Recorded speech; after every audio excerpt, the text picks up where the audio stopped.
بسم اللہ الرحمن الرحیم۔ حضرت محمد بن حنفیہ رضی اللہ تعالی عنہ کا مشورہ۔ حضرت محمد بن حنفیہ رضی اللہ تعالی عنہ کے سوا تمام خاندان نے آپ کے ساتھ مدینہ منورہ سے مکہ مکرمہ ہجرت فرمائی۔ حضرت محمد بن حنفیہ رضی اللہ تعالی عنہ نے آپ سے کہا کہ بھائی، آپ تمام اہل زمین سے بڑھ کر مجھے عزیز ہیں۔ میرا مشورہ یہ ہے کہ آپ شہروں میں سے کسی شہر میں قیام نہ کریں، دیہات اور ریگستانوں میں قیام کریں۔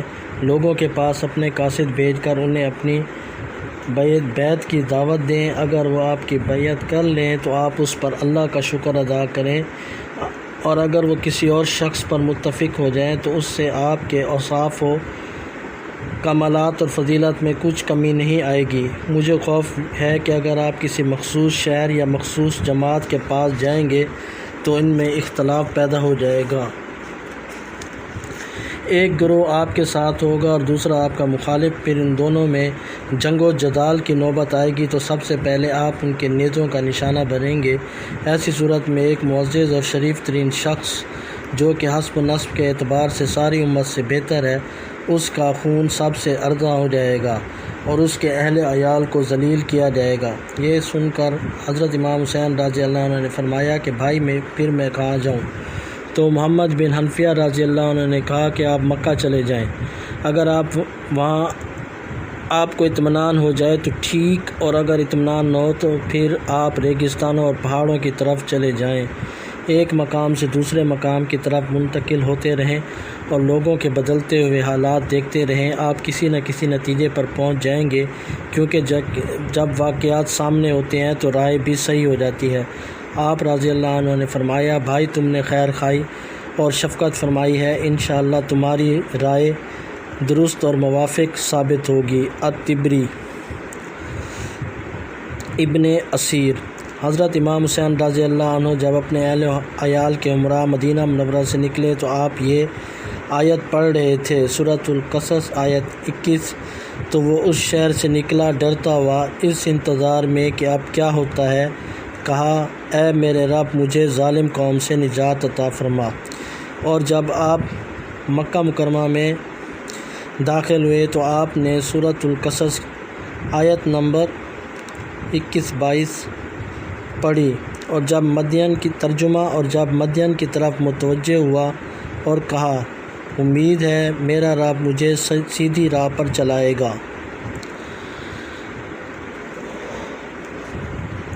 جب آپ مکہ مکرمہ پہنچے تو اس وقت تک حضرت عبداللہ بن زبیر رضی اللہ عنہ مکہ میں اپنے کئی حامیوں کو تیار کر چکے تھے۔ یزید نے رمضان 60 ہجری میں ولید بن عقبہ کو معزول کر دیا اور اس کی جگہ عمرو بن سعد کو مدینہ کا گورنر مقرر کیا۔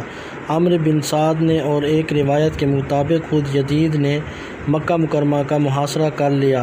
حضرت عبداللہ بن زبیر رضی اللہ عنہ کو گرفتار کرنے کے لیے 2000 سپاہیوں پر مشتمل ایک لشکر مکہ کو روانہ کیا۔ لشکر نے مکہ مکرمہ کا محاصرہ کر لیا۔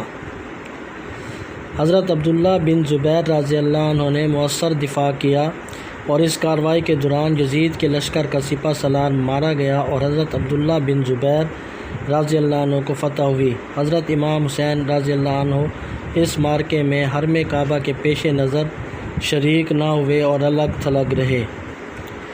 اہل کوفہ کی مشاورت اور امام علی مقام رضی اللہ تعالی عنہ کو دعوت۔ کوفہ شہر اس اعتبار سے حضرت علی شیر خدا رضی اللہ تعالیٰ عنہ کے شیعوں اور محبوں کا مرکز اور گڑھ تھا۔ آپ نے اپنا دارالخلافہ مدینہ طیبہ کی بجائے کوفہ قرار دیا تو آپ کے تمام محب وہیں جا کر آباد ہو گئے تھے۔ یہ لوگ حضرت امیر معاویہ رضی اللہ عنہ کے زمانے میں بھی امام علی مقام کی خدمت میں کوفہ تشریف آوری کی درخواستیں بھیج چکے تھے۔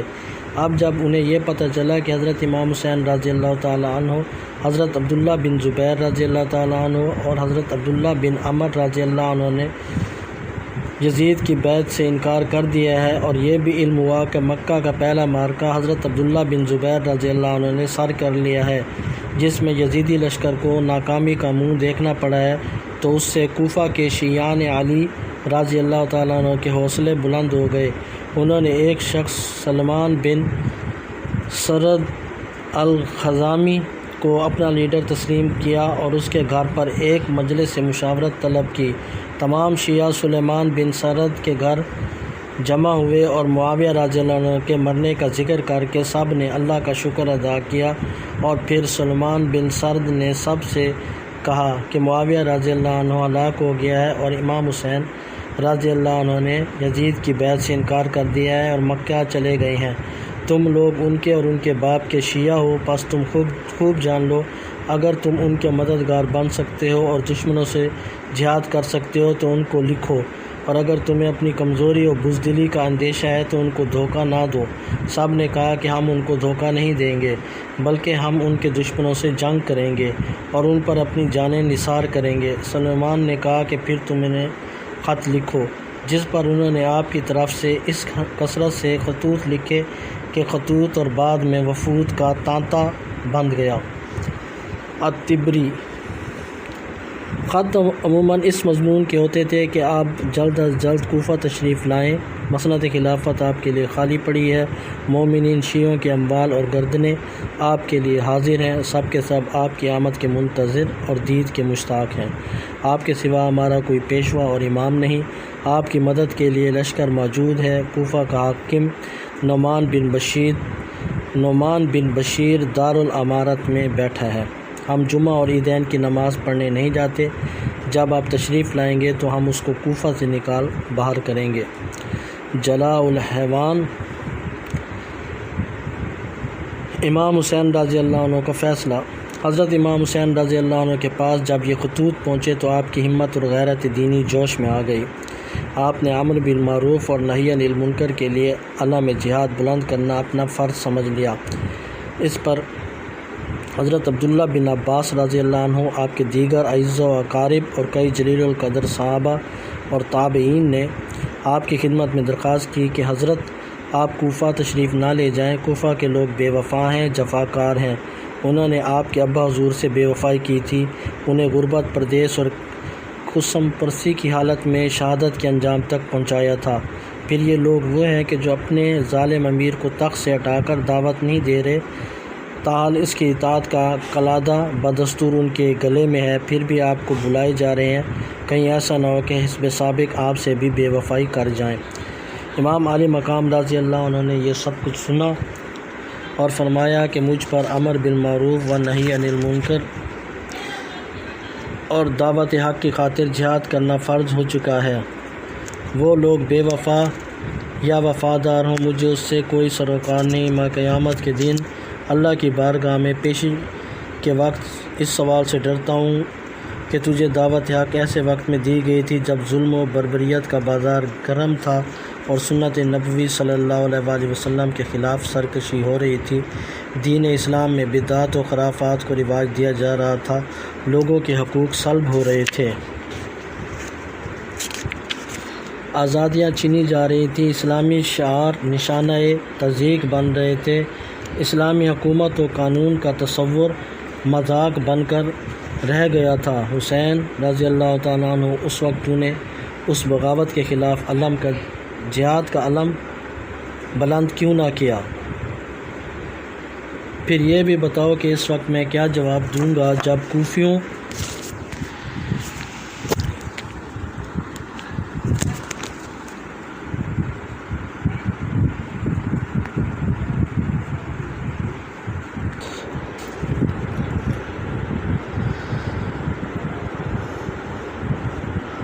حسین رضی اللہ تعالیٰ عنہ، اس وقت تو نے اس بغاوت کے خلاف جہاد کا علم بلند کیوں نہ کیا؟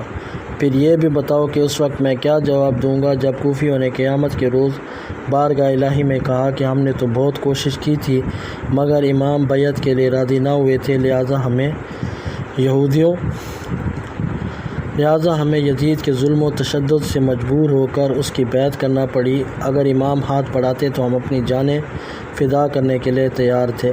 بہرحال یہ مسئلہ ایسا تھا کہ جس کا حل سوائے اس کے کچھ اور نہ تھا کہ حضرت امام حسین رضی اللہ تعالیٰ عنہ کوفیوں کی دعوت پر لبیک فرمائیں، باوجود یہ کہ جلیل القدر صحابہ کرام رضوان اللہ تعالی علیہم اجمعین آپ کی اس رائے سے متفق نہ تھے، اور امام کی محبت اور شہادت امام حسین رضی اللہ عنہ کی شہرت ان سب کے دلوں میں اختلاط پیدا کر رہی تھی۔ امام صاحب کو بھی جلیل القدر صحابہ کے شدید اصرار کا لحاظ تھا، مگر اہل کوفہ کی درخواست کو رد فرمانے کے لیے کوئی شرعی عذر نہ تھا۔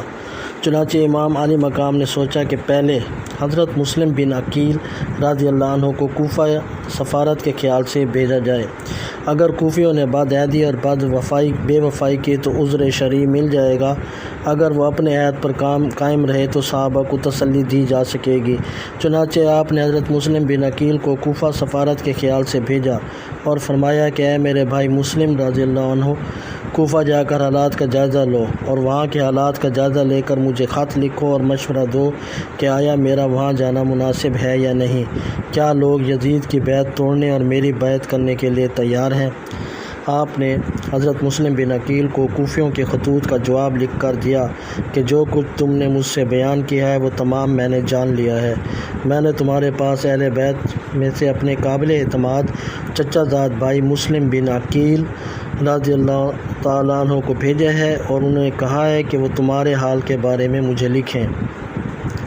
اگر انہوں نے مجھے لکھا کہ جو کچھ تم نے لکھا ہے وہ عقل مند اور بزرگان قوم سے مشورے سے لکھا ہے تو میں انشاءاللہ بہت جلد تمہارے پاس پہنچ جاؤں گا، اور میں اپنی جان کی قسم کھاتا ہوں کہ امام وہی ہے جو کہ کتاب اللہ پر عمل کرنے والا ہو۔ والسلام ابن اسیر۔ کوفہ میں امام مسلم رضی اللہ عنہ کا والہانہ استقبال۔ حضرت مسلم بن عقیل اپنے کچھ ساتھیوں اور 2 بیٹوں محمد اور ابراہیم کو ساتھ لے کر کوفہ روانہ ہوئے۔ کوفہ پہنچ کر آپ نے مختار بن عبید کے ہاں قیام فرمایا۔ کوفے کے شیعیان علی نے آپ کا شاندار استقبال کیا اور حضرت امام حسین رضی اللہ عنہ کے نمائندے کے طور پر جوک در جوک آپ کے ہاتھ پر بیعت کرنے لگے۔ پہلے ہی دن 12,000 افراد نے حضرت مسلم بن عقیل کے ہاتھ پر حضرت امام حسین رضی اللہ عنہ کے حق میں بیعت کر لی۔ پھر اس تعداد میں اضافہ ہوتا گیا حتیٰ کہ ان کی تعداد 18,000 تک پہنچ گئی۔ آپ نے لوگوں کا شوق، عقیدت و محبت، جوش اور ولولہ دیکھ کر حضرت امام حسین رضی اللہ تعالیٰ عنہ کو خط لکھ دیا کہ بھائی حسین، حالات دعوت حق اور امر بالمعروف کے لیے سازگار ہیں، آپ بلا تعمل اور بلا جھجک تشریف لے آئیں۔ البدایہ والنہایہ۔ یزید کو اطلاع۔ اس وقت کوفہ کا گورنر نعمان بن بشیر تھا۔ اس نے حضرت مسلم بن عقیل کی راہ میں کوئی رکاوٹ نہ کھڑی کی اور خاموشی سے سب کچھ گوارا کیا۔ جب یزیدی حکومت کے حامیوں نے دیکھا کہ کایا پلٹ جانے کا امکان ہے تو وہ نعمان بن بشیر کے پاس آئے اور کہا کہ کوفہ شہر یزید کی حکومت سے نکلا جا رہا ہے۔ امام حسین رضی اللہ تعالیٰ عنہ کے حق میں لوگ جوک در جوک مسلم بن عقیل کے ہاتھ پر بیعت کر رہے ہیں تو خاموشی سے تماشا دیکھے جا رہا ہے۔ مسلم بن عقیل کو گرفتار کر اور قتل کر کے ان کے صفایا کر دے تاکہ فتنہ و فساد کا امکان نہ رہے۔ نعمان بن بشیر نے کہا کہ میرے ساتھ جو جنگ نہیں کرے گا میں بھی اس کے خلاف جنگ نہیں کروں گا، جو مجھ پر حملہ نہیں کرے گا میں بھی اس پر ہاتھ نہیں اٹھاؤں گا، اور نہ ہی میں ان کو محض گمان کی بنا پر پکڑوں گا، لیکن خدائے وحدہ کی قسم اگر تم اپنے امیر سے جدا ہوئے اور اس کی بیعت کو توڑا تو میں تم سے اسی وقت تک لڑوں گا جب تک میرے ہاتھ میں میری تلوار کا قبضہ ہے۔ یہ سن کر ایک آدمی عبداللہ بن مسلم نے کہا کہ اے امیر، یہ کام اندھی لاٹھی کے بغیر نہ سلجھے گا، آپ نے جو طریقہ اختیار کیا ہے وہ کمزوروں کا طریقہ ہے۔ اس پر نعمان نے جواب دیا کہ اللہ تعالیٰ کی اطاعت میں کمزوری مجھے اس کی نافرمانی میں طاقتور بننے سے زیادہ محبوب ہے۔ جب یزید کے حامیوں نے دیکھا کہ نعمان بن بشیر حضرت امام مسلم رضی اللہ عنہ کے خلاف کوئی اقدام کرنے پر تیار نہیں اور ہزاروں کی تعداد میں لوگ ان کی بیعت کرتے جا رہے ہیں تو انہوں نے اپنا ایک وفد یزید کے پاس بھیجا اور کہا کہ نعمان بن بشیر قطعاً تیری حکومت کے مفادات کے تحفظ پر آمادہ نہیں ہے۔ امام حسین رضی اللہ عنہ کی آمد ہے اور لوگ مسلم بن عقیل رضی اللہ عنہ کے ہاتھ پر جوک در جوک بیعت کر رہے ہیں۔ کوفہ اور بصرہ تیرے اقتدار سے نکل جانے کو ہے تو فوراً اس کے لیے کوئی بندوبست کر۔ نعمان بن بشیر کی معزولی اور ابن زیاد کا تقرر۔ کوفہ کی صورتحال کے متعلق اطلاع پا کر یزید نے اپنے ایک خاندانی غلام سرجون کو بلایا۔ سرجون حضرت امیر معاویہ رضی اللہ عنہ کا معتمد غلام اور خاندان کا رازدان تھا۔ یزید نے اس کی گود میں پرورش پائی تھی۔ یزید نے اس محرم راز کو تمام حالات بتائے اور پوچھا کہ اب مجھے کیا کرنا چاہیے۔ سرجون نے کہا کہ امیر معاویہ زندہ ہوتے تو آپ ان کا مشورہ قبول کر لیتے۔ یزید نے کہا ہاں۔ سرجون نے کہا تو پھر میرا یہ مشورہ بھی قبول کر لیں کہ کوفہ کی امارت کے لیے عبید اللہ بن زیاد سے بہتر کوئی آدمی نہیں، اس لیے کوفہ کی امارت بھی اسی کے سپرد کر دیں۔ البدایہ والنہایہ۔ ابن زیاد بصرہ کا گورنر تھا۔ کوفہ میں شیعان علی و حسین کا زور توڑنے کے لیے یزید نے اسے کوفہ کا بھی گورنر مقرر کر دیا اور اسے حکم نامہ بھیجا کہ کوفے پہنچ کر مسلم بن عقیل کو تلاش کرو اور جب وہ تمہارے ہاتھ آ جائیں تو اسے قتل کر دو یا جلا وطن کر دو۔ البدایہ والنہایہ۔ جس دن بصرہ میں ابن زیاد کو یزید کا حکم نامہ ملا، اسی دن بصرہ میں حضرت امام حسین رضی اللہ عنہ کا قاصد بھی اہل بصرہ کے نام آپ کا ایک خط لایا، کیونکہ اہل بصرہ بھی آپ کی طرف مائل تھے۔ آپ نے اس خط میں اہل بصرہ کو لکھا تھا کہ میں نے اپنا قاصد تمہارے پاس یہ مکتوب دے کر بھیجا ہے۔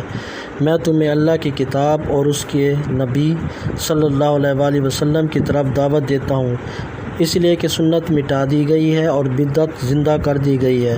اگر تم لوگ میری بات سنو گے اور میرے علم کی اطاعت کرو گے تو میں تمہیں راہ ہدایت پر چلاؤں گا۔ بصرہ کے سرداروں میں سے جس شخص نے امام حسین رضی اللہ عنہ کو خط کو پڑھا، اس نے اسے پوشیدہ رکھا، مگر منظر بن الجارود کو یہ اندیشہ ہوا کہ کہیں وہ قاصد عبید اللہ ابن زیاد کا جاسوس نہ ہو۔ اس نے امتحاناً اشراف بصرہ کے پاس بھیجا ہو۔ جس صبح کی رات ابن زیاد نے کوفہ روانہ ہونا تھا، اسی رات منظر بن الجارود قاصد کو لے کر ابن زیاد کے پاس آیا اور مکتوب اسے پڑھایا۔ ابن زیاد نے اسی وقت حضرت امام حسین رضی اللہ عنہ کے قاصد کو قتل کروا دیا اور جامع بصرہ میں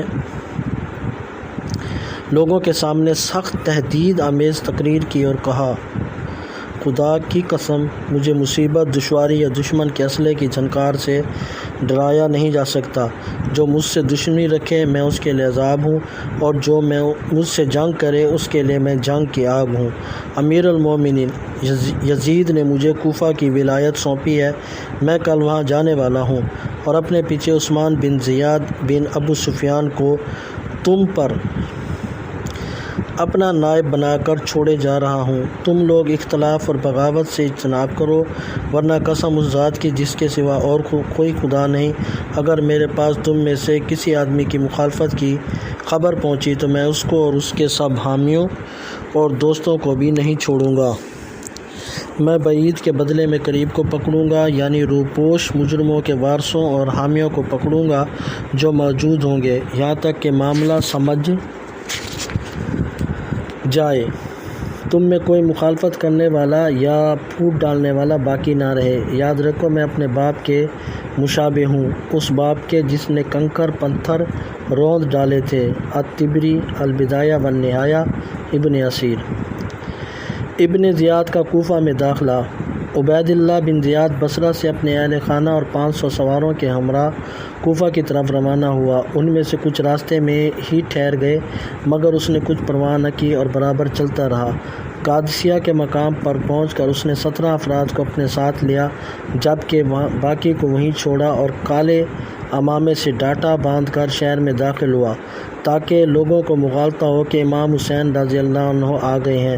وہ جس اجتماع سے گزرتا السلام علیکم کہتا، اور لوگ جو کہ یہ سمجھ رہے تھے کہ امام حسین رضی اللہ تعالیٰ عنہ ہیں، وہ وعلیکم السلام، مرحبا بکا یا ابن رسول صلی اللہ علیہ وآلہ وسلم، وعلیکم السلام، خوش آمدید اے رسول اللہ صلی اللہ علیہ وآلہ وسلم کے بیٹے کہتے، کیونکہ وہ ان کے انتظار میں تھے۔ ابن زیاد 1700 سواروں کے ساتھ شہر میں داخل ہوا تھا، مگر لوگ بکثرت اس کے ارد گرد جمع ہو گئے۔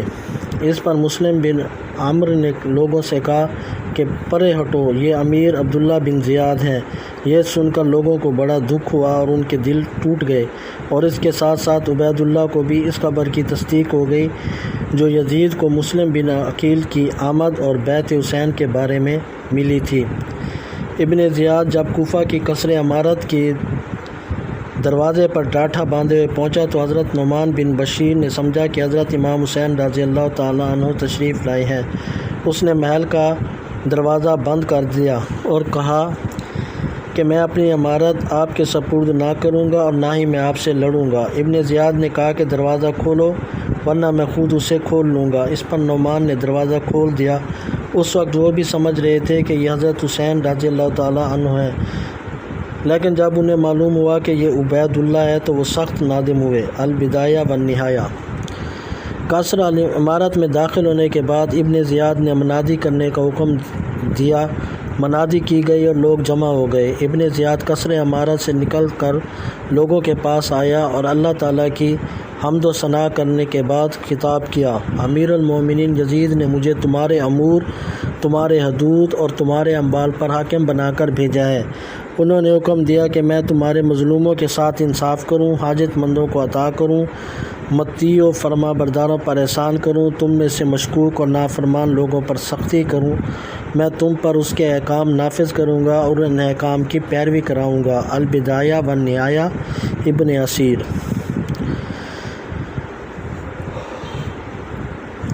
اس تقریر کے بعد ابن زیاد نے کوفہ کے سرکردہ لوگوں کو گرفتار کر لیا اور ان سب سے تحریری ضمانت مانگی کہ وہ اور ان کے قبیلے کے افراد کسی مخالف کو اپنے ہاں پناہ نہیں دیں گے اور نہ ہی کسی قسم کی مخالفانہ سرگرمیوں میں حصہ لیں گے، اور اگر کسی نے حکومت کے کسی مخالف کو پناہ دے رکھی ہے تو وہ اس کو پیش کرے گا، اور جو اپنی تحریر کی پابندی کرے گا وہ بری ہو جائے گا، جو ایسا نہیں کرے گا اس کا مال اور جان دونوں حلال ہو جائیں گے۔ اس کو قتل کر کے اسی کے دروازے پر لٹکا دوں گا اور اس کے تمام لواحقین بھی محفوظ نہیں رہیں گے۔ ابن زیاد کی آمد اور ڈرانے دھمکانے سے اہل کوفہ خوفزدہ ہو گئے اور ان کے خیالات میں تبدیلی آنے لگی۔ ان حالات کے پیش نظر حضرت مسلم بن عقیل رضی اللہ عنہ نے مختار بن عبیدہ کے ہاں رہنا مناسب نہ سمجھا اور رات کے وقت وہاں سے نکل کر ہانی بن عروبہ کے ہاں چلے آئے، جو ایک سربر آوردہ کوفی اور محب اہل بیت تھا۔ ہانی کو آپ کا آنا سخت ناگوار گزرا۔ وہ کہنے لگا کہ آپ یہاں نہ آتے تو اچھا تھا۔ آپ نے فرمایا کہ میں خاندان رسالت کا ایک غریب الوطن مسافر ہوں، مجھے پناہ دو۔ ہانی نے کہا کہ اگر آپ میرے مکان میں داخل نہ ہو گئے ہوتے تو میں یہی کہتا کہ آپ چلے جائیں، لیکن اب یہ میری غیرت کے خلاف ہے کہ آپ کو گھر سے نکال دوں۔ ہانی نے مکان کے زنانہ حصے کے محفوظ کمرے میں آپ کو چھپا دیا۔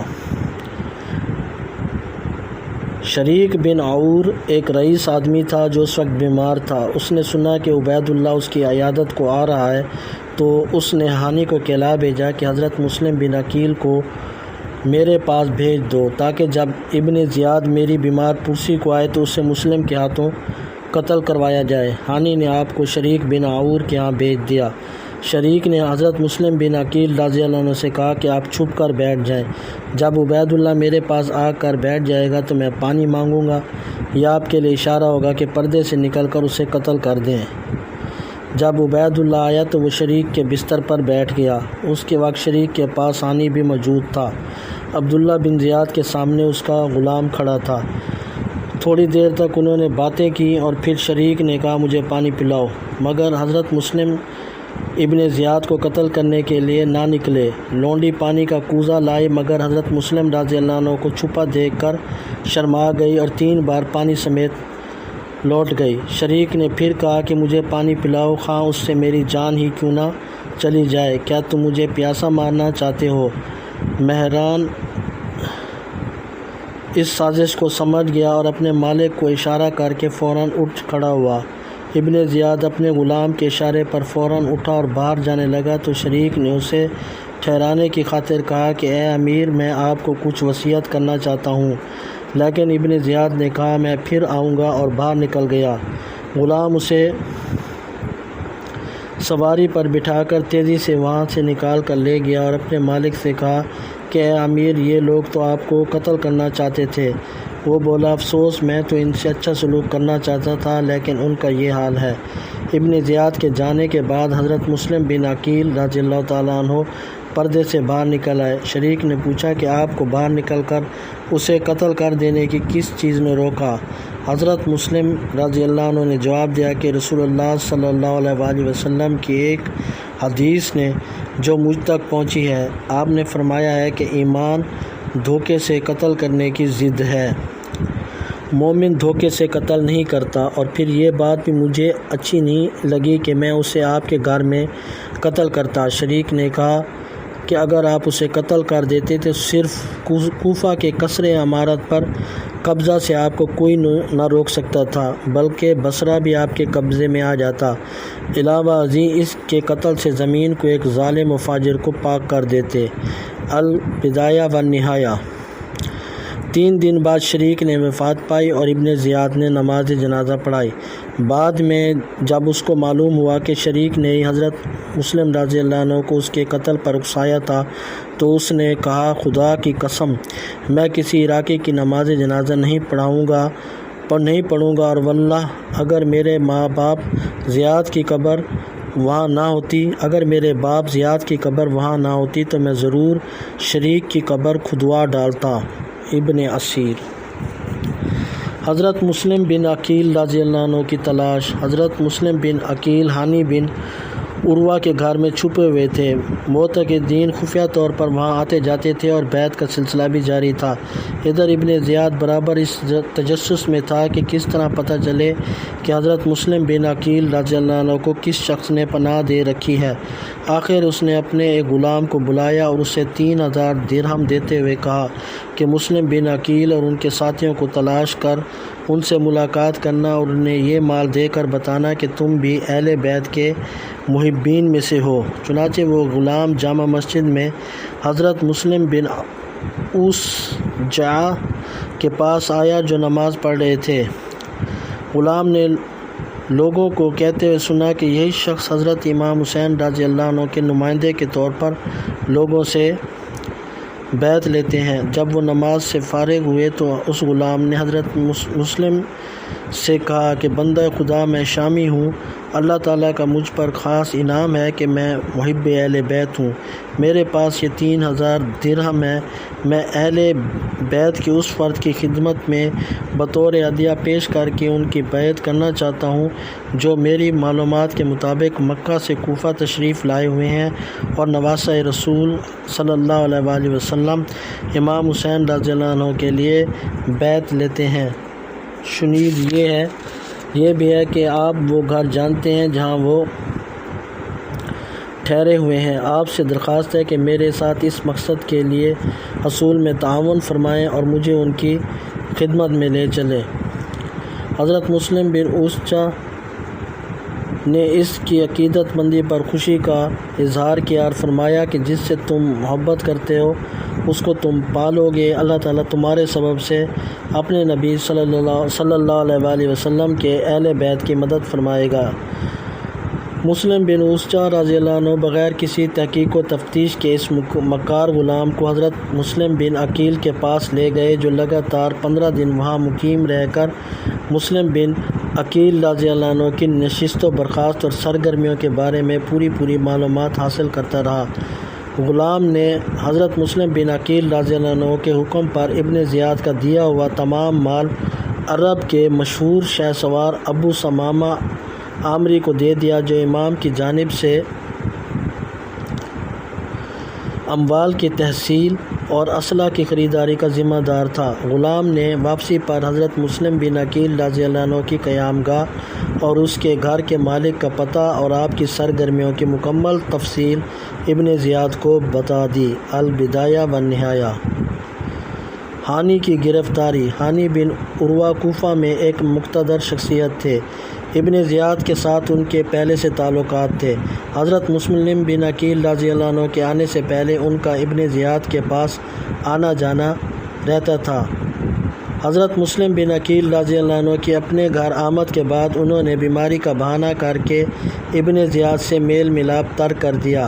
ابن زیاد چونکہ تمام حالات سے باخبر ہو چکا تھا، سو ایک دن اس نے ہانی کا ذکر کرتے ہوئے پوچھا کہ دوسرے عمرہ کے ہمراہ ہانی ہمیں کیوں ملنے نہیں آتا؟ لوگوں نے بتایا کہ وہ بیمار ہے۔ ابن زیاد نے کہا کہ مجھے معلوم ہوا ہے کہ وہ اپنے گھر کے دروازے پر بیٹھا رہتا ہے۔ اس کے بعد چند عمرہ ہانی کے پاس گئے اور اس سے کہا ابن زیاد کو آپ کے بارے میں کچھ بدگمانی ہو گئی ہے، لہٰذا آپ ہمارے ساتھ چلیں تاکہ صفائی ہو جائے اور بدگمانی دور ہو۔ ہانی اندر گئے، حضرت مسلم سے بات کی اور تیار ہو کر عمرہ کے ساتھ ابن زیاد کے پاس چلے گئے۔ دارالامارت پہنچ کر جب ہانی نے ابن زیاد کو سلام کیا تو اس نے سلام کا جواب نہ دیا۔ ہانی اس خلاف معمول سلوک پر متعجب ہوئے اور دل میں کھٹکا و خوف محسوس کیا۔ کچھ دیر بعد ابن زیاد نے کہا کہ اے ہانی، مسلم بن عقیل کہاں ہیں؟ انہوں نے کہا مجھے معلوم نہیں۔ 10:52 a.m. Use fingerprint to unlock. Use fingerprint to unlock.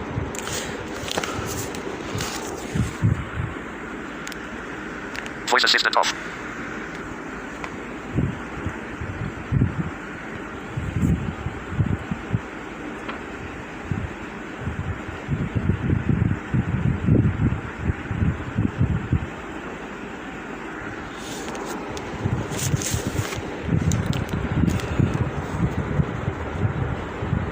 دارالامارت پہنچ کر جب ہانی نے ابن زیاد کو سلام کیا تو اس نے سلام کا جواب نہ دیا۔ ہانی اس خلاف معمول سلوک پر متعجب ہوئے اور دل میں کھٹکا و خوف محسوس کیا۔ کچھ دیر بعد ابن زیاد نے کہا اے ہانی، مسلم بن عقیل رضی اللہ عنہ کہاں ہیں؟ انہوں نے کہا مجھے معلوم نہیں۔ اس پر وہ یمنی غلام اٹھ کھڑا ہوا جو حمص شام کے مسافر کے روپ میں ہانی کے گھر قیام پذیر رہا تھا اور جس نے ہانی کے سامنے حضرت مسلم بن عقیل رضی اللہ عنہ کے ہاتھ پر بیعت کی تھی اور 3000 درہم کا نذرانہ بھی پیش کیا تھا۔ ابن زیاد نے پوچھا کیا تم اس کو جانتے ہو؟ ہانی نے کہا ہاں۔ غلام کو دیکھ کر نادم ہوئے اور کہا کہ اے امیر خدا، آپ کا بھلا کرے، خدا کی قسم میں نے انہیں اپنے گھر آنے کی دعوت نہیں دی تھی بلکہ وہ اپنے آپ میرے گھر میں آ گئے تھے۔ ابن زیاد نے کہا کہ پھر انہیں یہاں لے آؤ۔ ہانی نے کہا خدا کی قسم اگر وہ میرے پاؤں کے نیچے بھی ہوتے تو میں ان کے اوپر سے پاؤں نہ اٹھاتا۔ یہ سن کر ابن زیاد نے کہا اسے میرے قریب لاؤ۔ جب ہانی کو ابن زیاد کے نزدیک لایا گیا تو اس نے ہانی کے چہرے پر نیزے سے وار کیا جس سے ان کا چہرہ اور ناک زخمی ہو گئے۔ ہانی ابن زیاد پر حملہ کرنے کے لیے ایک سپاہی سے تلوار چھین کر سونتنے لگے تو لوگوں نے انہیں پکڑ لیا۔ ابن زیاد نے کہا اب تم نے اپنا خون مجھ پر حلال کر دیا ہے کیونکہ تم حروری خارجی ہو۔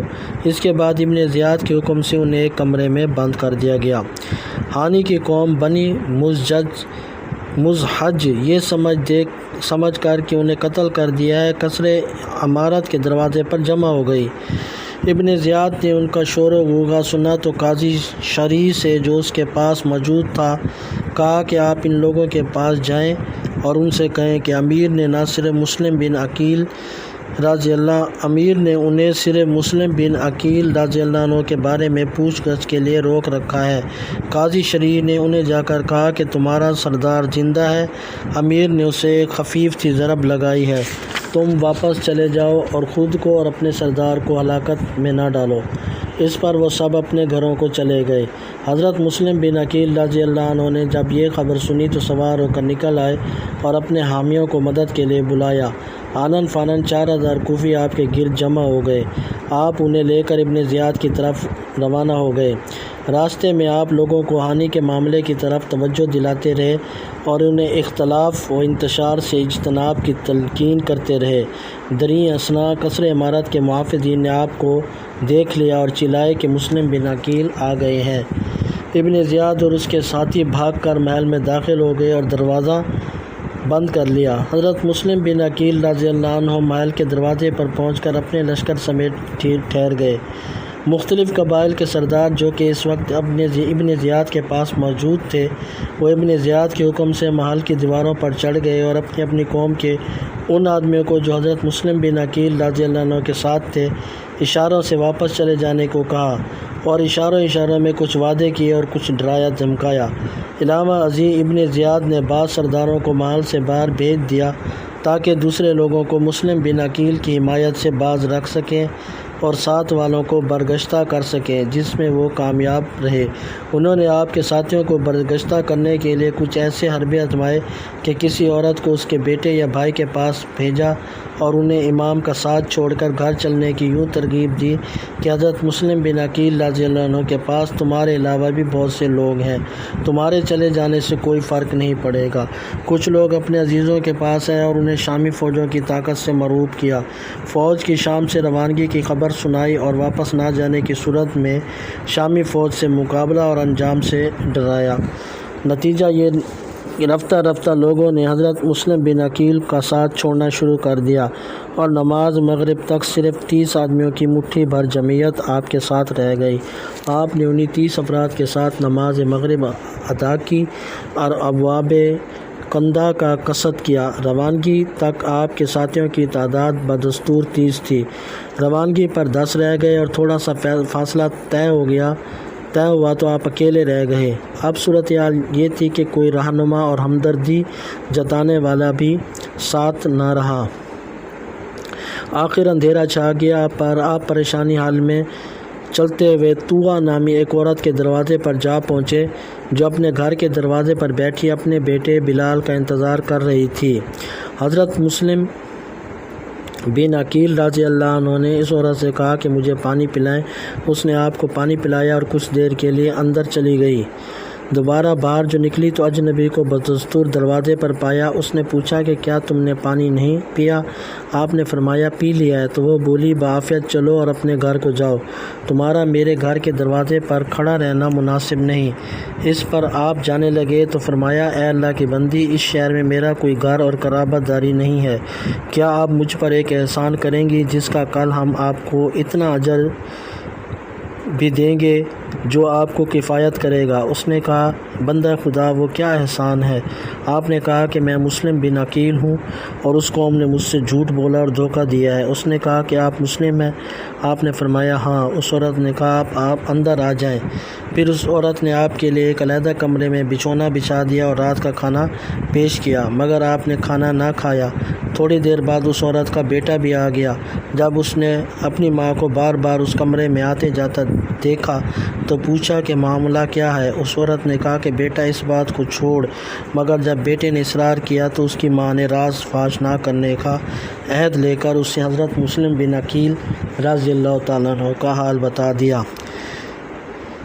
اس پر وہ ساری رات خاموشی سے لیٹا رہا اور کوئی بات نہ کی۔ ادھر ابن زیاد اپنے ہمراہی عمرہ و اشراف کے ساتھ محل سے نیچے اترا اور جامع مسجد میں نماز ادا کی۔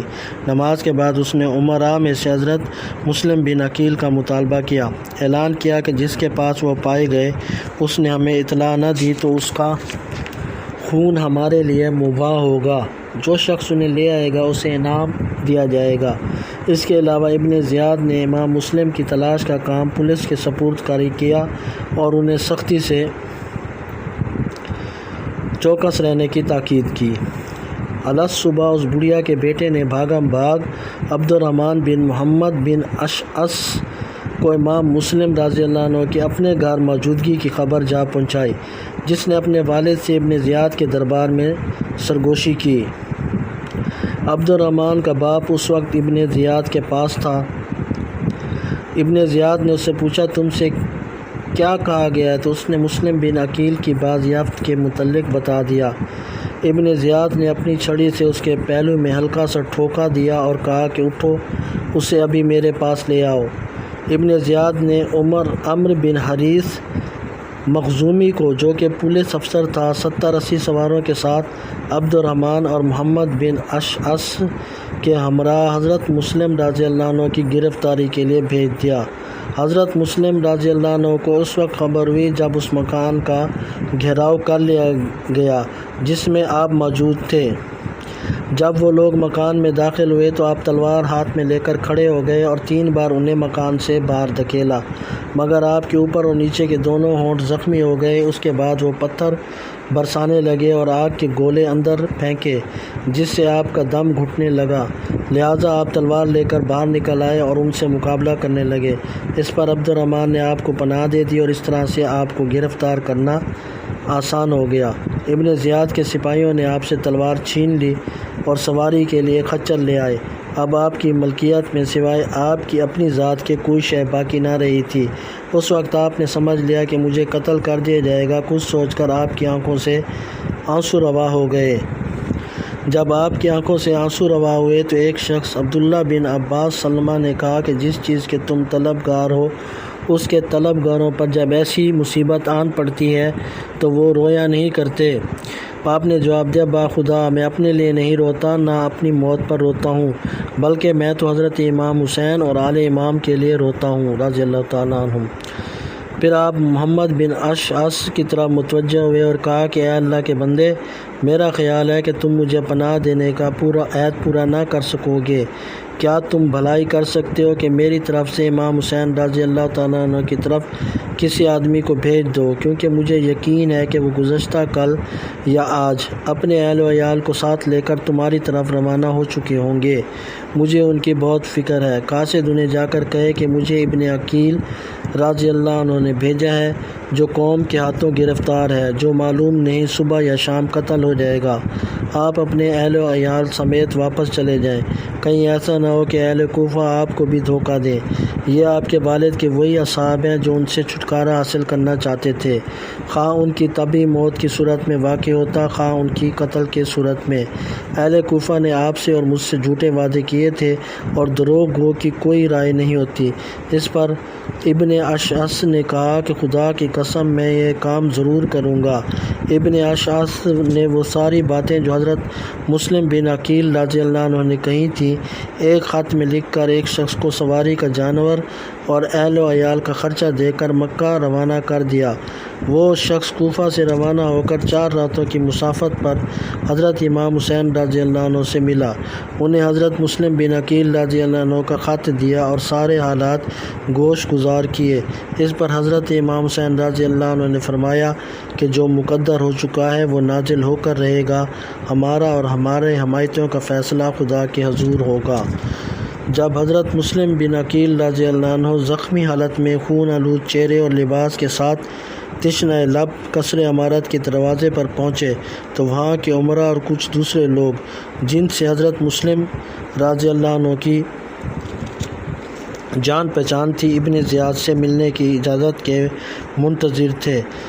وہاں ٹھنڈے پانی کا ایک مٹکا رکھا تھا۔ حضرت مسلم رضی اللہ عنہ نے اس میں سے پانی پینے کا ارادہ کیا تو ایک آدمی نے کہا کہ خدا کی قسم، جہنم کا کھولتا ہوا پانی پینے سے پہلے تو اس مٹکے کا پانی نہ پیے گا۔ آپ نے اسے کہا کہ کھولتا ہوا پانی پینے اور ہمیشہ کے لیے بھڑکتی ہوئی آگ میں داخل ہونے کا تو زیادہ حقدار ہے۔ آپ تھکاوٹ اور پیاس کی شدت سے نڈھال ہو کر دیوار کے ساتھ ٹیک لگا کر بیٹھ گئے۔ اس پر عمارہ بن عقبہ بن ابی معیط نے اپنے غلام کو بھیج کر اپنے گھر سے ٹھنڈے پانی کی ایک چھاگل اور ایک پیالہ منگوایا۔ عمارہ کا غلام پانی بھر بھر کر آپ کو دینے لگا، مگر 2-3 بار کوششوں کے باوجود آپ پانی کو حلق سے نیچے اتار نہ سکے، کیونکہ اس میں چہرے کا خون مل جاتا تھا۔ کئی کوششوں کے بعد جب آپ نے پانی پی لیا تو پانی کا پیالہ ہٹاتے ہی آپ کے سامنے کے 2 دانت نیچے گر گئے۔ اس پر آپ نے فرمایا، الحمدللہ، رزق مقسوم میں سے پانی پینا ابھی میرے لیے باقی تھا۔ اس کے بعد حضرت مسلم بن عقیل رضی اللہ عنہ کو ابن زیاد کے سامنے پیش کیا گیا۔ جب آپ اس کے سامنے پیش ہوئے تو آپ نے سلام نہ کیا۔ دربار نے پوچھا، کیا تم امیر کو سلام نہیں کرتے؟ آپ نے کہا، نہیں، اگر اس کا ارادہ مجھے قتل کرنا کا ہے تو مجھے اس کی حاجت نہیں، اور اگر اس کا ارادہ قتل کرنے کا نہیں ہے تو اسے سلام کرنے کے بہت مواقع پڑے ہیں۔ اب ابن زیاد آپ سے مخاطب ہوا کہ اے ابن عقیل، لوگوں میں اتفاق اور یکجہتی تھی اور ان کی بات ایک تھی تم آئے اور ان میں پھوٹ ڈال دی، ان کو ایک دوسرے کے خون کا پیاسا بنا دیا۔ آپ نے کہا ہرگز نہیں، میں اس کام کے لیے نہیں آیا، بلکہ میرا آنا تو اس لیے ہے کہ عدل و انصاف قائم ہو اور اللہ کی کتاب کا حکم نافذ ہو۔ البدایہ والنہایہ۔ حضرت مسلم بن عقیل رضی اللہ عنہ کی شہادت۔ حضرت مسلم بن عقیل رضی اللہ عنہ اور ابن زیاد کے درمیان طویل گفتگو ہوئی، جس میں ابن زیاد مختلف الزام لگاتا رہا۔ آپ ان الزام کے مسکت جواب دیتے رہے۔ بالآخر آپ نے جان لیا کہ اس نے آپ کو قتل کرنے کا حتمی فیصلہ کر لیا ہے، تو آپ نے اسے کہا کہ مجھے وصیت کرنے کی مہلت دو۔ ابن زیاد نے کہا کہ آپ وصیت کر سکتے ہیں۔ آپ نے حاضرین پر نگاہ ڈالی تو ان میں عمر بن سعد بن ابی وقاص بھی موجود تھا۔ آپ نے اس سے کہا کہ اے عمر، تم سے میری قرابت داری ہے، میرے ساتھ محل کے گوشے میں چلو تاکہ تم سے علیحدگی میں بات کر سکوں۔ لیکن عمر بن سعد نے آپ کے ساتھ علیحدگی میں جانے سے انکار کر دیا۔ آخر ابن زیاد نے اس کی اجازت دی اور وہ ابن زیاد کے قریب ہی آپ کے ساتھ علیحدگی میں کھڑا ہو گیا۔ حضرت مسلم رضی اللہ عنہ نے اس سے کہا کہ کوفے میں میں نے 700 درہم قرضہ دینا ہے، تم میری طرف سے یہ قرض ادا کر دینا، ابن زیاد سے میری لاش مانگ کر دفن کر دینا اور حضرت امام حسین رضی اللہ عنہ کو پیغام بھیج دینا کہ وہ کوفہ کا قصد نہ کریں۔ میں نے ان کو لکھا تھا کہ لوگ آپ کے ساتھ ہیں اور میرا خیال ہے وہ روانہ ہو چکے ہوں گے۔ عمر بن سعد نے امام مسلم رضی اللہ عنہ کی تمام وصیتیں ابن زیاد کو بتا دیں۔ اس نے تمام وصیتوں پر عمل کرنے کی اجازت دے دی۔ اس کے بعد ابن زیاد کے حکم سے حضرت مسلم بن ابی عقیل کو قصر عمارت کے اوپر لے جایا گیا۔ وہ تکبیر و تحلیل، تسبیح و استغفار اور درود شریف پڑھتے ہوئے اوپر چڑھ گئے اور دعا مانگی کہ اے اللہ تو ہمارے اور اس قوم کے درمیان فیصلہ فرما دے جس نے ہمیں دھوکہ دیا ہے اور وہ ہمارا ساتھ چھوڑ گئی ہے۔ اس کے بعد جلاد نے آپ کا سر مبارک تن سے جدا کر دیا۔ پھر ابن زیاد نے ہانی بن عروہ کے قتل کا حکم دیا۔ ہانی کو سوق الغنم میں قتل کیا گیا اور اس کی لاش کو کوفہ کے مقام کناسہ پر لٹکا دیا گیا۔ بعد میں ابن زیاد نے کچھ دوسرے لوگوں کو بھی قتل کیا اور سارے واقعات شام کی طرف یزید کو لکھ بھیجے۔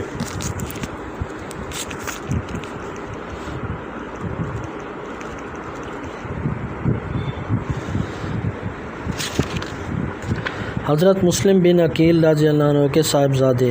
حضرت مسلم بن عقیل رضی اللہ عنہ کوفے کے بگڑتے ہوئے حالات کو دیکھ کر اپنے بچوں کو حضرت محمد اور حضرت ابراہیم رضی اللہ عنہ کو قاضی شرعی کے ہاں حفاظت کی غرض سے بھیج چکے تھے۔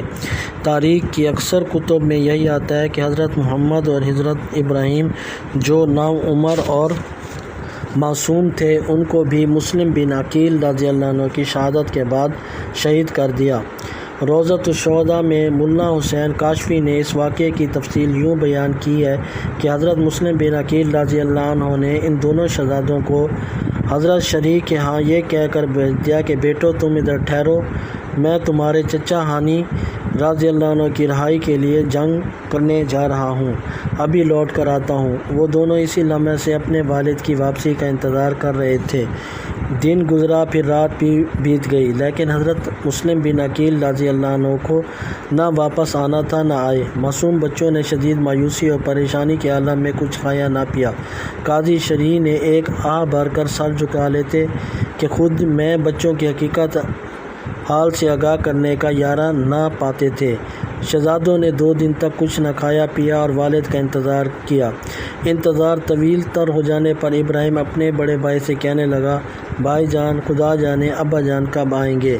میں تو مدینے کی گلیوں کے لیے اداس ہو گیا ہوں اور میرا دل چاہ رہا ہے کہ اڑ کر مدینے پہنچ جاؤں۔ مجھے رہ کر مدینے کے بچوں کا خیال آ رہا ہے جو کہتے ہوں گے کہ ابراہیم کوفہ جا کر ہمیں بھول گیا۔ اسی نوعیت کی معصومانہ باتوں کے درمیان بھائیوں کے درمیان ہوتی رہیں، جسے سن کر قاضی شرعی اور ان کے گھر والوں کا کلیجہ منہ کو آنے لگتا۔ اسی اثناء میں کوفہ کی گلیوں میں اعلان ہونے لگا کہ جو شخص مسلم بن عقیل رضی اللہ عنہ کے دونوں بیٹوں کو گرفتار کر کے لائے گا اسے انعام و اکرام سے نوازا جائے گا، اور جو شخص ان کو اپنے گھر میں پناہ دے گا اس سے سخت سزا دی جائے گی۔ اس پر جاسوس ہر طرف ان بچوں کو تلاش کرنے لگے۔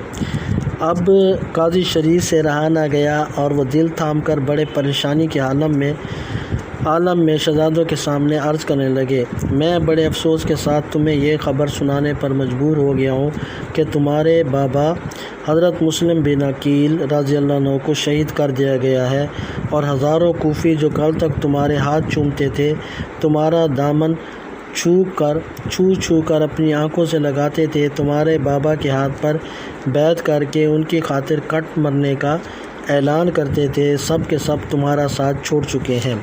اب سوائے اس کے کوئی چارہ نہیں کہ تم چپکے سے مدینے چلے جاؤ، اور اگر میں تمہیں مزید اپنے گھر میں ٹھہراتا ہوں تو کسی لمحے تمہاری گرفتاری عمل میں آ سکتی ہے۔ چنانچہ انہوں نے اپنے بیٹے اسد کو بلا کر کہا، میں نے سنا ہے آج باب العراقین سے ایک کارواں مدینہ منورہ روانہ ہونے والا ہے، ان دونوں بچوں کو وہاں لے جاؤ، کسی ہمدرد اور محب اہل بیت کے سپرد کر کے اس کو حالات سے آگاہ کر دینا اور تاکید کر دینا ان کو بحفاظت مدینہ منورہ پہنچا دے۔ حضرت مسلم بن عقیل رضی اللہ عنہ کے صاحبزادوں کی شہادت، قاضی شریف کا بیٹا اسد علیہ الصبح دونوں صاحبزادوں کو لے کر باب العراقین پہنچا تو پتہ چلا کہ کارواں کچھ دیر پہلے روانہ ہو چکا ہے۔ وہ دونوں بچوں کو ساتھ لے کر اسی راستے پر چلا، کچھ دور گئے تو گرد کارواں نظر آئی۔ اسد بن شریح نے کہا کہ بھائی وہ گرد اسی قافلے کی ہے، تمہارے ساتھ میرا جانا اور دوڑنا کچھ مناسب نہیں ہے بلکہ مصلحت کے خلاف ہے، تم دوڑ پڑو، جلد ہی تم اس قافلے سے جا ملو گے۔ معصوم بچوں نے اس کا شکریہ ادا کیا اور ایک دوسرے کا ہاتھ پکڑ کر قافلے کی جانب دوڑ پڑے۔ بچے بہت کم عمر تھے، تیزی سے دوڑا بھی نہ جاتا تھا، کچھ ہی آگے گئے تھے کہ چھوٹے بھائی ابراہیم کے پاؤں میں کانٹا چبھ گیا تھا، تکلیف کی وجہ سے وہ بیٹھنا چاہتا تھا اور بڑا بھائی اسے گرفتاری کے خوف سے آگے بھگانا چاہتا تھا۔ دیر تک یہی صورتحال رہی، لیکن بڑا بھائی کب تک چھوٹے بھائی کو اس طرح گھسیٹ سکتا تھا۔ وہ رکا اور چھوٹے بھائی کے پاؤں سے کانٹا نکالا۔ پھر جب وہ دوبارہ قافلے کی طرف روانہ ہوئے تو گرد تقریباً نظروں سے اوجھل ہو چکی تھی، پھر قافلے کی کوئی خبر نہ تھی۔ پھول سے یہ یتیم بچے عالم تنہائی میں انتہائی پریشانی کا شکار ہو کر ایک دوسرے سے گلے مل کر رونے لگے۔ دن کا اجالا پھیلتے ابن زیاد کے سپاہی ان کی تلاش میں وہیں آ پہنچے جہاں شہزادے کھڑے تھے۔ انہوں نے ان کی حسن سے پہچان لیا کہ یہ خاندان نبوت کے چشم و چراغ ہیں، چنانچہ وہ ان کو گرفتار کر کے ابن زیاد کے پاس لے گئے۔ ابن زیاد نے حکم دیا کہ ان کو اسی وقت تک جیل میں رکھا جائے جب تک میں ان کے متعلق یزید سے نہ پوچھ لوں کہ ان کے ساتھ کیا سلوک کیا جائے۔ بچوں کو سیاہ کوٹڑی میں بند کر دیا گیا۔ شہزادے یہ تنگ و تاریک اور بھیانک کوٹڑی دیکھ کر حیران رہ گئے اور ایک دوسرے سے پوچھنے لگے، یہ کیسی کوٹڑی ہے؟ مدینے میں تو ہم نے ایسی کوٹڑی کبھی نہیں دیکھی۔ گویا وہ معصوم جیل کے تصور ہی سے ناآشنا تھے۔ اداس اور غمگین ایک دوسرے سے چمٹ کر اس کالی کوٹڑی میں بیٹھ گئے۔ 3 دن سے کچھ کھایا پیا نہ تھا، کمزوری اور نکاہت کی وجہ سے جسم نڈھال ہو چکا تھا۔ پریشانی کی کیفیت اس کے علاوہ تھی۔ جیل کا داروغہ مشکور نامی ایک پرہیزگار اور محب اہل بیت شخص تھا۔ جب اس سے ان کی مظلومیت نہ دیکھی گئی تو وہ چپکے سے بچوں کی رسیاں کھول دی اور اپنی انگوٹھیوں نے دے کر کہنے لگا کہ شہزادو، میں بھی دل میں تمہارے خاندان کی محبت چھپائے ہوئے ہوں، لیکن حالات نے ظلم و ستم اور جبر کرنے پر مجبور کر دیا ہے۔ یہ میری انگوٹھی لے جاؤ اور چھپا کر قادسیہ پہنچ جاؤ۔ وہاں کا کوتوال میرا بھائی ہے اور ان سے ملنا اور میری انگوٹھی دکھا کر اپنا تعارف پیش کرنا اور مدینہ منورہ پہنچانے کی فرمائش کرنا۔ وہ تمہیں بحفاظت مدینہ منورہ پہنچا دے گا۔ ان معصوم بچوں کو کیا خبر قادسیہ کہاں ہے؟ رات بھر چلتے رہے مگر قادسیہ نہ آیا۔ صبح ہوئی تو دیکھا کہ وہ کوفہ کے مضافات میں ہی گھوم پھر رہے ہیں۔ معصوم بچے ایک دوسرے کے گلے لگ کر رو پڑے۔ دل قدرے ہلکا ہوا، دیکھا کہ کچھ فاصلے پر خشک درخت کا تنا ہے جو کہ اندر سے کھوکھلا ہے۔ وہ اس خول میں چھپ گئے۔ دن تو یہاں گزارے، رات آنے پر دیکھا جائے گا۔ تھوڑی دیر بعد درخت کے قریب بہنے والے ایک چشمے سے پانی بھرنے کے لیے ایک لونڈی ادھر آ گئی۔ ان کی نظر ان معصوم بچوں پر پڑی تو بولی تم کون ہو؟ بچے ہمیشہ سچ بولنے کے عادی تھے، بولے کہ مسلم بن عقیل ہمارے بابا تھے جو شہید ہو چکے ہیں۔ یہ کہہ کر بچے ہچکیاں لینے لگے۔ وہ لونڈی بولی صاحبزادو غم نہ کرو، میں اس خاتون کی کنیز ہوں جو اہل بیت نبوت کے ساتھ سچی عقیدت و محبت رکھتی ہے، بالکل فکر نہ کرو اور میرے ساتھ چلو۔ دونوں شہزادے اس کنیز کے ساتھ اس کی مالکہ کے گھر چلے آئے۔ کنیز نے ان شہزادوں کو اپنے مالکہ کے سامنے پیش کیا، تمام واقعہ سنایا۔ اس خاتون کو بڑی خوشی ہوئی، اس نے اس خوشی میں کنیز کو آزاد کر دیا، شہزادوں کے ساتھ بڑی محبت سے پیش آئی، انہیں نہلایا اور کھانا کھلایا، ان کی داستان غم سن کر آنسو بہائے اور انہیں ہر طرح سے تسلی و تشفی دی۔ ادھر ابن زیاد کو اطلاع ہو گئی کہ مشکور نے دونوں بچوں کو رہا کر دیا ہے۔ اس نے مشکور کو بلایا اور پوچھا کہ تم نے پسران مسلم رضی اللہ عنہ کے ساتھ کیا کیا ہے؟ مشکور نے کہا کہ میں نے اللہ تعالیٰ کی رضا اور خوشنودی کے لیے ان کو آزاد کر دیا ہے۔ ابن زیاد نے کہا تو مجھ سے نہ ڈرا؟ مشکور نے کہا جو بھی اللہ تعالیٰ سے ڈرنے والا ہے وہ کسی اور سے نہیں ڈرتا۔ ابن زیاد نے کہا ان کو رہا کرنے سے تجھے کیا ملا؟ مشکور نے جواب دیا کہ ان بچوں کو شہید کرانے میں مجھے کچھ نہ ملتا مگر اپنے اس عمل کے سبب سے مجھے ان کے جد اعلیٰ صلی اللہ علیہ وآلہ وسلم سے روز قیامت شفاعت کی امید ہے۔ وہ میری شفاعت فرمائیں گے جبکہ تو اس دولت سے محروم رہے گا۔ اس پر ابن زیاد غضبناک ہو گیا اور بولا کہ میں ابھی تجھے اس کی سزا دوں گا۔ مشکور نے کہا کہ میری 1000 جانیں بھی ہوں تو بھی وہ آل نبی صلی اللہ علیہ وآلہ وسلم پر قربان ہے۔ ابن زیاد نے جلاد کو حکم دیا کہ اسے اتنے کوڑے مارو کہ یہ مر جائے اور بعد میں اس کا سر تن سے جدا کر دو۔ چنانچہ جلاد نے ایسا ہی کیا۔ انا للہ و انا الیہ راجعون۔ ادھر وہ نیک دل خاتون دن بھر دل و جان سے بچوں کی خدمت اور دل جوئی میں مصروف رہی۔ رات کو وہ ان کو ایک علیحدہ کمرے میں سلا کر آئی تھی۔ اس کا شوہر حارث آ گیا، اس کے چہرے پر تھکاوٹ کے آثار نمایاں تھے۔ خاتون نے پوچھا آج سارا دن تم کہاں تھے اور اتنی دیر سے آئے؟ کہنے لگا کہ صبح میں امیر کوفہ ابن زیاد کے پاس گیا تھا، وہاں مجھے معلوم ہوا کہ داروغہ جیل مشکور نے پسران مسلم رضی اللہ عنہ کو قید سے رہا کر دیا ہے۔ امیر نے اعلان کیا ہے جو کوئی ان کو پکڑ کر لائے گا یا ان کی خبر دے گا اس کو گھوڑا، لباس فاخرہ اور بہت سارا انعام و اکرام دیا جائے گا۔ بہت سے لوگ ان کی تلاش میں نکلے، میں بھی ان کی تلاش میں ادھر ادھر سرگرداں رہا اور وہ اس قدر بھاگ دوڑ کی کہ میرے گھوڑے نے دم توڑ دیا، پھر مجھے پیدل ان کی جستجو میں پھرنا پڑا، اس لیے تھکاوٹ سے چور چور ہو گیا ہوں۔ خاتون نے کہا اے بندہ خدا، اللہ سے ڈر، تجھے فرزندان رسول صلی اللہ علیہ وآلہ وسلم سے کیا کام؟ حارث کہنے لگا تو خاموش رہ، تجھے نہیں معلوم کہ ابن زیاد نے گھوڑا، لباس فاخرہ اور بہت سارا انعام و اکرام اس شخص کو دینے کا وعدہ کیا ہے جو کوئی ان بچوں کو اس کے پاس پہنچائے یا ان بچوں کے بارے میں خبر دے۔ خاتون نے کہا کس قدر بدبخت ہیں وہ لوگ جو دنیا کے مال و دولت کی خاطر ان یتیموں کو دشمنوں کے حوالے کرنے کی جستجو کرنے میں لگے ہوئے ہیں اور دین کو دنیا کے عوض بیچ رہے ہیں۔ حارث نے کہا تجھے ان باتوں سے کیا تعلق؟ تو کھانا لا۔ عورت نے کھانا لا کر دیا اور وہ کھانا کھا کر آرام کرنے لگا۔